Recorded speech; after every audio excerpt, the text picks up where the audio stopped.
কালো জিরে বাটাই রুই মাছের ডালনা। তোমরা এই রেসিপিটা যদি পেতে চাও পুরো রেসিপিটা তোমাদের দেখতে হবে স্কিপ না করে। এটা যেহেতু কালো জিরে বাটাই আর কি, সেহেতু ভীষণ হেলদি এটা। এবং এখানে কোনো জিরে বাটা এবং ধনে বাটা নেই, এটা স্কিপ করা হয়েছে। এটা শুধুমাত্র কালো জিরে বাটাই রুই মাছের ডালনা। পুরো রেসিপিটা তোমরা চলো দেখা যাক। শুভ সকাল বন্ধুরা, আশা রাখছি তোমরা সকলেই খুব ভালো আছো, সুস্থ আছো। চলো আজকে তোমাদের যে রেসিপিটা শেয়ার করব সেটা হচ্ছে রুই মাছের ডালনা। সেই জন্য রুই মাছটা আমি ভালো করে ধুয়ে ভালো করে ঘষে জল ঝরিয়ে নুন হলুদ মাখিয়ে রেখেছি। এবার দেখো ফ্রাইং প্যানটা অলরেডি দিয়ে দিয়েছি এবং অলরেডি গরম হয়ে গেছে। আজকে রান্নাটা করব মূলত হাজব্যান্ডের একটু অ্যাসিডিটিটা বেড়ে গেছে, সেহেতু আর কি হাজব্যান্ডের কথা মতোই আজকে একটু রুই মাছের ডালনা করব, অর্থাৎ পাতলা একটু ঝোল করে নেব। চলো তোমাদের সঙ্গে সেটা শেয়ার করি। তোমরা দেখতে থাকো স্কিপ না করে আমি কীভাবে রান্না করছি। আজকে প্লেন করেই করবো, যেহেতু গ্যাস অ্যাসিডিটি সমস্যা থাকলে তো খুব একটা রিস্ক করে করাও যায় না, সেটা একটা সমস্যা। খুব কম তেল মশলায় আমি কিন্তু রান্নাটা করি, তোমরা সকলেই সেটা জানো। চলো তোমাদের সঙ্গে সেটা শেয়ার করি।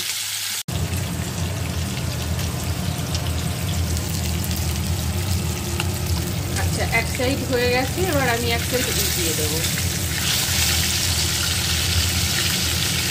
একটু ডিপ ফ্রাই করে নেব। মাছটা ভীষণ টাটকা আর কি, খুব ভালো মাছটা ছিল।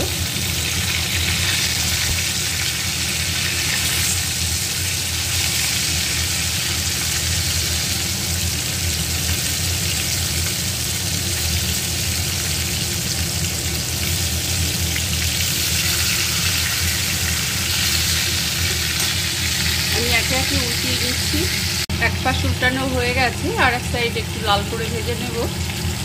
আচ্ছা, মাছ ভাজা কমপ্লিট হয়ে গেছে।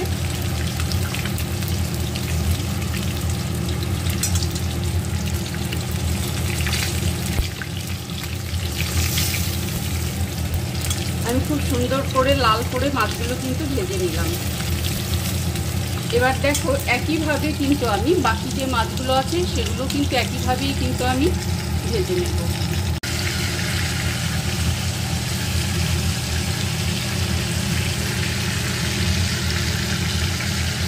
আচ্ছা, এখানে মাছ ভাজাটা চলছে, আমি পাশাপাশি গ্রাইন্ডটা করে নিই। আমি যে মশলাটা ইউজ করব সেটা মাছে, সেটা আমি পেস্ট করে নিচ্ছি। দেখো এদিকে আমি কিন্তু গোটা জিরে এবং গোটা ধনে কিন্তু স্কিপ করে যাচ্ছি, যেহেতু এটা অ্যাসিডিটির একটু প্রবলেম আছে, সেহেতু আমি গোটা ধনে জিরে স্কিপ করে গেলাম। এখানে দেখো আমি দিলাম কালো জিরে, ভালো করে ধুয়ে নিয়ে আমি ছাকনার সাহায্যে, যেহেতু কালো জিরেটা খাওয়া পেটের জন্য ভীষণই ভালো।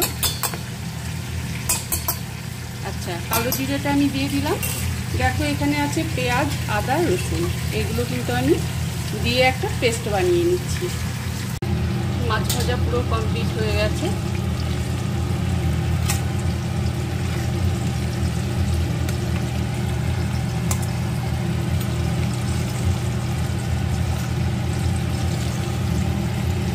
এখানে আমি মাছ ভাজার যে তেলটা আছে সেটাই কিন্তু আমি রান্নাটা কমপ্লিট করব।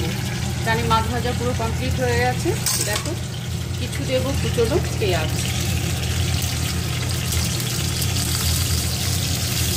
জাস্ট কিছু কুচনো পেঁয়াজ দিলাম, আর বেশি কিছু দেবো না আমি। এখানে আর একটা যেটা অ্যাড করবো সেটা হচ্ছে, দেখো এখানে আমি লাল দুটো পাকা লঙ্কা,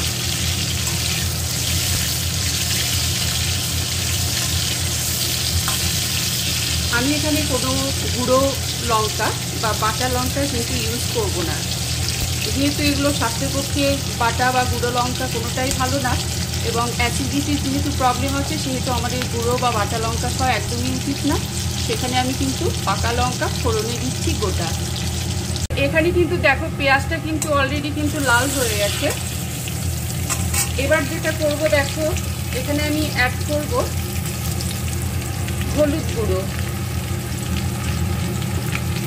এবং স্বাদ অনুযায়ী লবণটা।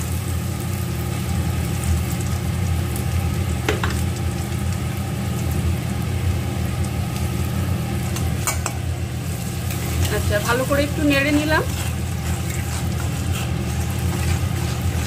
আচ্ছা, আর এইদিকে দেখো পেস্ট করে রাখা আছে কালো জিরে বাটা দিয়ে আদা রসুন এবং পেঁয়াজ। আমরা স্কিপ করে গেছি আমি, দেখো ধনে এবং জিরেটা। এটা হেলদি একটা রুই মাছের ডালনা হচ্ছে, তোমরা তো মানে অলরেডি জেনে গেছো। আচ্ছা, আমি এখানে দিয়ে দিচ্ছি মশলাটা।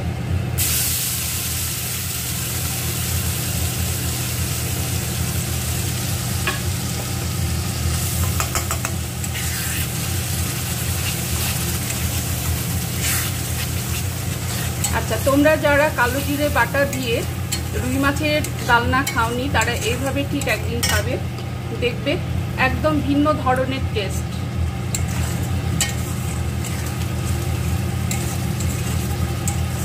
যেহেতু কালো জিরে পেটের জন্য এবং শরীরের জন্য ভালো। আচ্ছা, এখানে আমি দেখো ভালো করে মশলাটাকে কিন্তু কষিয়ে নেব, বেশ কিছুক্ষণ কষিয়ে নেব। আচ্ছা, এখানে আমি অফ ক্যামেরায় খুব ভালো করে মশলাটা কিন্তু কষিয়ে নিয়েছি, একটু সময় নিয়ে। এখানে তোমরা দেখতে পাচ্ছ অলরেডি মশলাটা কষানো হয়ে গেছে, অর্থাৎ কড়াই থেকে মশলাটা ছেড়ে যাচ্ছে। অতএব আমাদের বুঝে নিতে হবে যে মশলাটা খুব ভালো করে কিন্তু কষানো হয়ে গেছে।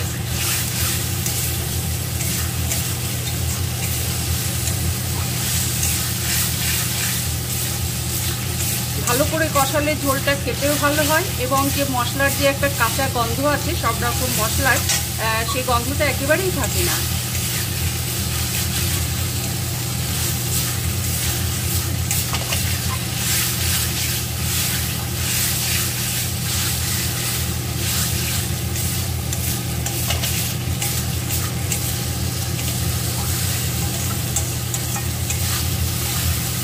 তোমরা যারা কালো জিরে বাটা দিয়ে রুই মাছের ঝোল খাওনি তাদের বলবো তারা অবশ্যই একবার হলেও কিন্তু খাবে। না খেলে বুঝতে পারবে না যে কতটা ভালো লাগে খেতে।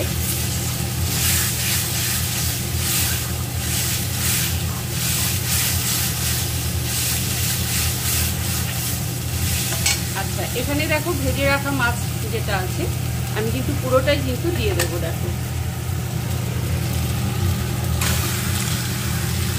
সমস্ত মাছটাই দিয়ে দিলাম।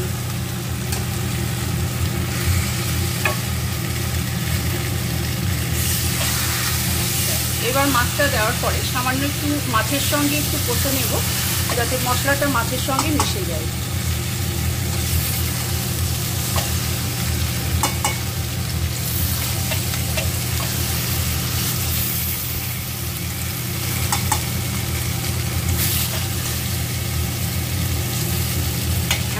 এবার যেটা করবো দেখো, আমি যতটা ঝোল রাখবো বা তোমরা যতটা ঝোল রাখবে সেই পরিমাণ কিন্তু জলটা দিয়ে দেবে। এখানে জলটা দিয়ে দিলাম।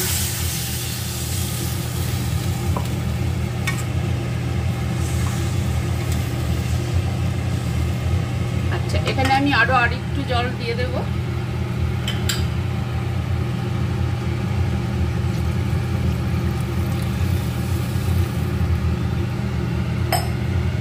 যেহেতু আমার মাছের পরিমাণটা বেশি আছে এবং মাছের ঝোলটা বেশ কিছুক্ষণ ফুটবে, তারপরে কিন্তু ঝোলটা কিন্তু অনেকটাই কিন্তু কমে যাবে, জলটা টেনে যাবে।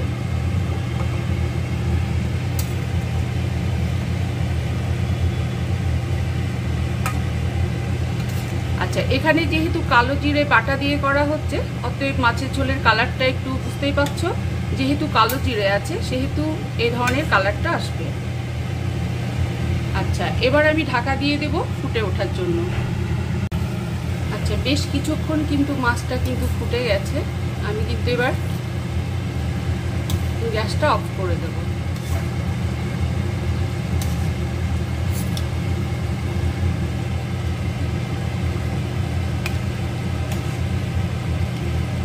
আচ্ছা, বেশ কিছুক্ষণ সময় কিন্তু ফোটানো হয়ে গেল।